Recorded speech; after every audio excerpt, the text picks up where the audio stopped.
Sana na mga recipe gamit ang sangkap na ating nakuha sa ating garden. Samahan niyo ako guys, gagawa tayo dito ng easy and simple recipe.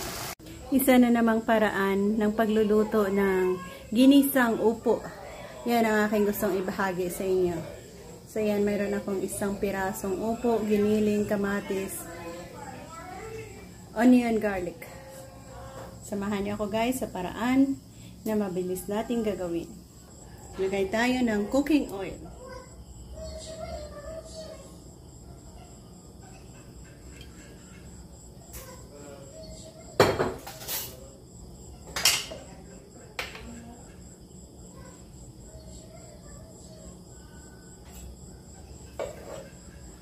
Sabay nating ilagay ang onion at garlic.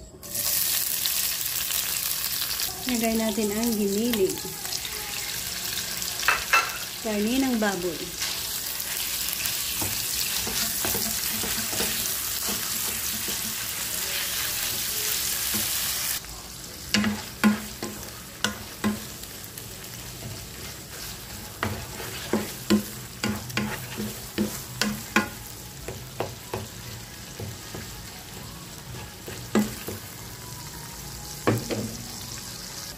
Pwede na natin i-add ang kamatis.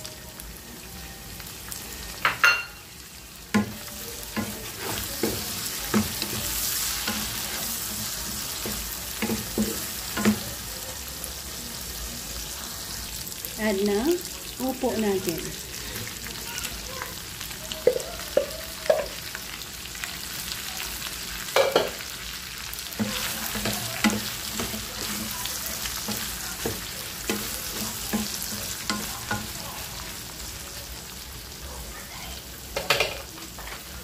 Lagyan natin ng oyster sauce.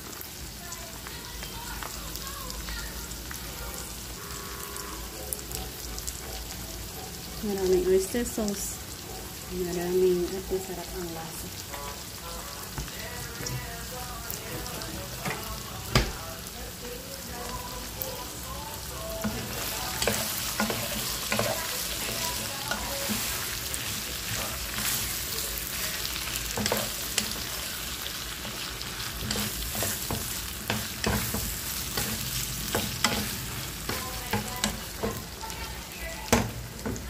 Cover. Wow. Ayan, ang luto na ito guys. Tikman.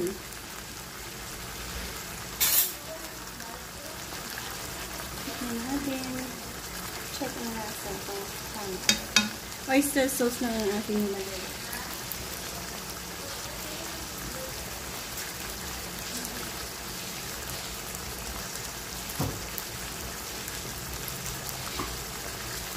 Kunting asin. At lugar na tayo.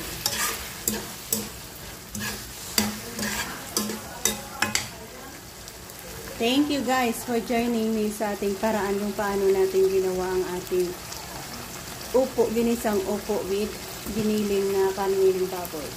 Bye bye, God bless and happy eating.